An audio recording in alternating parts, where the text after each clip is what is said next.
નમસ્કાર. ક્યારે એવો વિચાર આવ્યો છે કે આપણી થાળીમાં જે ભોજન છે એ ખરેખર આપણા શરીરની અંદર જઈને શું કરતું હશે? એની સફર ખાલી ખેતરથી રસોડા સુધીની નથી, પણ એનાથી ઘણી લાંબી છે. તો ચાલો આજે આપણે ખોરાકની આખી કહાનીને સમજીએ, એકદમ થાળીથી લઈને શરીરના નાનામાં નાના કોષ સુધી. આજે આપણે શું શું જાણવાના છીએ એની એક નાનકડી ઝલક જોઈ લઈએ. આપણે શરૂઆત કરીશું એ સમજવાથી કે આપણને ખોરાકની જરૂર જ કેમ પડે છે. પછી એની ખેતરથી થાળી સુધીની મજેદાર સફર જોઈશું. રસોડામાં કેવા બદલાવ આવ્યા છે એ સમજીશું. આપણી થાળીમાં છુપાયેલા વિજ્ઞાનને જાણીશું અને થોડી જાસૂસી કરીને ખોરાકમાં શું છે એ પણ શોધીશું. અને છેલ્લે આપણે જે ખાઈએ છીએ એ પસંદગી આપણા માટે કેટલી શક્તિશાળી છે એ પણ જાણીશું. તો ચાલો શરૂઆત કરીએ એકદમ મૂળભૂત સવાલથી. આપણે ખોરાક શા માટે ખાઈએ છીએ? શું કારણ છે કે આપણને ભૂખ લાગે છે અને ખાવાની જરૂર પડે છે? આમ જુઓ તો સવાલ બહુ સીધો સાધો લાગે નહીં, પણ એનો જવાબ આપણા આખા સ્વાસ્થ્યનો પાયો છે. ચાલો જોઈએ કે વિજ્ઞાન આ વિશે શું કહે છે. તો જુઓ, ખોરાક ખાલી પેટ નથી ભરતો, એના ચાર સુપર પાવર છે. પહેલો પાવર છે ઊર્જા આપવાનો, જાણે આપણા શરીરનું પેટ્રોલ. બીજો પાવર છે શરીરનો વિકાસ કરવાનો. ત્રીજું, એ આપણા શરીરના ડૉક્ટર જેવું કામ કરે છે. કંઈ પણ તૂટફૂટ થાય તો એને રિપેર કરી દે છે. અને ચોથો સુપર પાવર, એ આપણો બોડીગાર્ડ છે, જે આપણને બીમારીઓ સામે લડવાની તાકાત આપે છે. સારું, તો હવે એ તો સમજાઈ ગયું કે ખોરાક શા માટે જોઈએ. પણ આ ખોરાક આપણી થાળી સુધી પહોંચે છે કેવી રીતે? ચાલો એની આખી મુસાફરી પર એક નજર નાખીએ, જેને આપણે મેક્રો જર્ની પણ કહી શકીએ. આપણે રોજ જે રોટલી ખાઈએ છે ને, એની પાછળની આખી વાર્તા જુઓ. વાત શરૂ થાય છે ખેડૂતના પરસેવાથી, જે ખેતરમાં ઘઉં ઉગાડે છે. ત્યાંથી એ ઘઉં મંડી, પછી મિલ અને પછી દુકાનમાંથી પસાર થઈને આપણા રસોડા સુધી પહોંચે છે.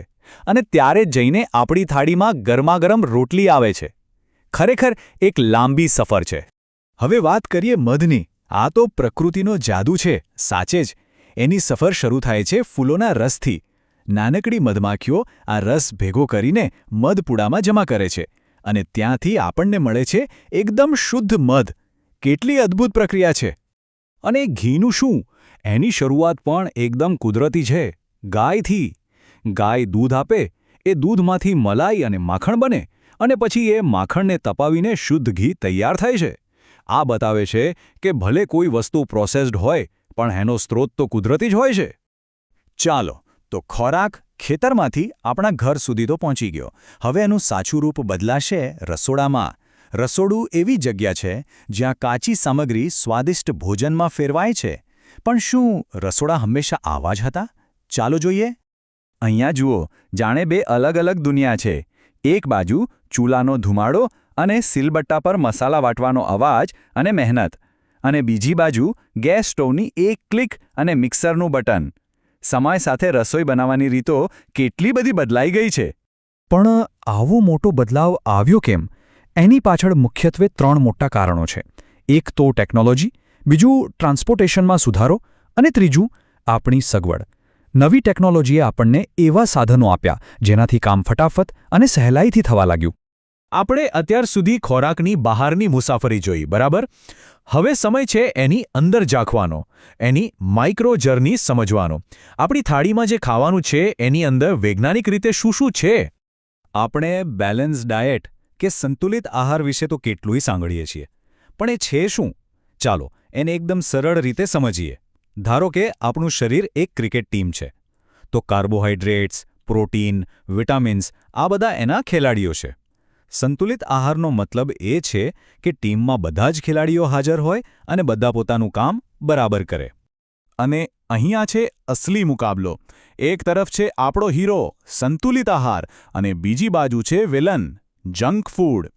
જંક ફૂડ ખાવામાં બહુ સ્વાદિષ્ટ લાગે, પણ એ ખાલી કેલરી અને બિનજરૂરી ચરબીથી ભરેલું હોય છે.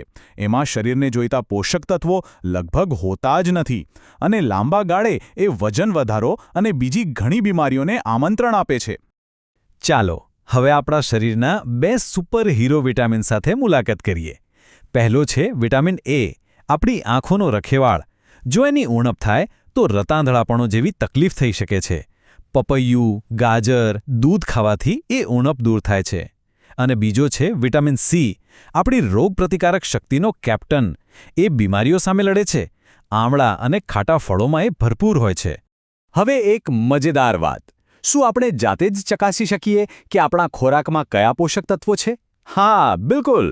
ચાલો, થોડીવાર માટે આપણે બધા બની જઈએ ફૂડ ડિટેક્ટિવ અને વિજ્ઞાનની મદદથી આ રહસ્યો ઉકેલીએ. આ જુઓ, પ્રોટીન શોધવાની રીત કેટલી સહેલી છે. બસ થોડા કેમિકલ્સ અને આ 5 સરળ સ્ટેપ્સ. અને જો છેલ્લે રંગ જાંબલી થયો તો બિંગો, આપણા ખોરાકમાં પ્રોટીન છે. છે ને વિજ્ઞાનનો કમાલ? હવે એક સવાલ જે થોડો ગૂંચવાનારો લાગી શકે છે. ધ્યાનથી સાંભળજો. રમણનું કહેવું છે કે બધા સ્ટાર્ચ કાર્બોહાઈડ્રેટ તો છે જ, પણ એવું જરૂરી નથી કે બધા કાર્બોહાઈડ્રેટ સ્ટાર્ચ જ હોય. શું આ વાતમાં કોઈ દમ છે? અને આ રહ્યો એનો જવાબ. આયોડિન ટેસ્ટ બધું દૂધનું દૂધ અને પાણીનું પાણી કરી દે છે. આયોડિનને જ્યારે ચોખા જેવા સ્ટાર્ચ પર નાખવામાં આવે તો એનો રંગ તરત જ વાદળી કાળો થઈ જાય છે. પણ એ જ આયોડિનને ખાંડ પર નાખો તો કોઈ અસર નહીં. ભલે ખાંડ પણ એક કાર્બોહાઈડ્રેટ જ છે. આનો મતલબ કે રમણ એકદમ સાચો હતો. સારું, તો આપણે ખોરાકની મુસાફરી જોઈ, એની અંદરનું વિજ્ઞાન સમજ્યું. પણ આ બધા જ્ઞાનનો ફાયદો શું? હવે આવે છે સૌથી અગત્યનો ભાગ. આ બધી જાણકારી આપણા રોજિંદા જીવન અને આપણા સ્વાસ્થ્યને કેવી રીતે અસર કરે છે? ચાલો, મેદુની વાત કરીએ. મેદુને શાકભાજી ભાવતા નથી, પણ બિસ્કિટ અને નૂડલ્સ ખૂબ ભાવે છે. પરિણામે એને વારંવાર પેટમાં દુખે છે અને કબજિયાતની સમસ્યા રહે છે. મેદુની આ સમસ્યા કદાચ ઘણા લોકોને પોતાની લાગશે. તો મેદુની આ તકલીફનો ઉપાય શું? કોઈ મોટું રોકેટ સાયન્સ નથી. જવાબ એકદમ સીધો અને સરળ છે. એણે બસ પોતાની થાળીમાંથી બિસ્કિટ અને નૂડલ્સ જેવા પ્રોસેસ્ડ ખોરાક ઓછા કરીને એની જગ્યાએ ફાઇબરથી ભરપૂર શાકભાજી, ફળ અને આખા અનાજને સ્થાન આપવાનું છે. આટલો નાનકડો ફેરફાર એની સમસ્યાને જડમૂળથી મટાડી શકે છે. આ છે આપણી પસંદગીની તાકાત. અને આવું જ કંઈક રેશમા સાથે પણ થયું હતું. એને રાત્રે ઓછું દેખાતું હતું, જે વિટામિન એની ઉણપને કારણે હતું. તો એનો ઉકેલ પણ ખોરાકમાં જ હતો. દૂધ, ગાજર અને પપૈયું ખાવાથી એની સમસ્યા દૂર થઈ ગઈ. આ ફરીથી એ જ સાબિત કરે છે કે સાચો ખોરાક જ સાચી દવા છે. તો ખોરાકની આખી કહાની સમજ્યા પછી, એ ખેતરથી શરૂ થઈને આપણા શરીરના કોષો સુધી કેવી રીતે પહોંચે છે એ જાણ્યા પછી, હવે જ્યારે થાળી સામે આવશે ત્યારે પસંદગી શું હશે? આશા છે કે હવે એ પસંદગી માત્ર સ્વાદની નહીં પણ ઊંડી સમજની પણ હશે.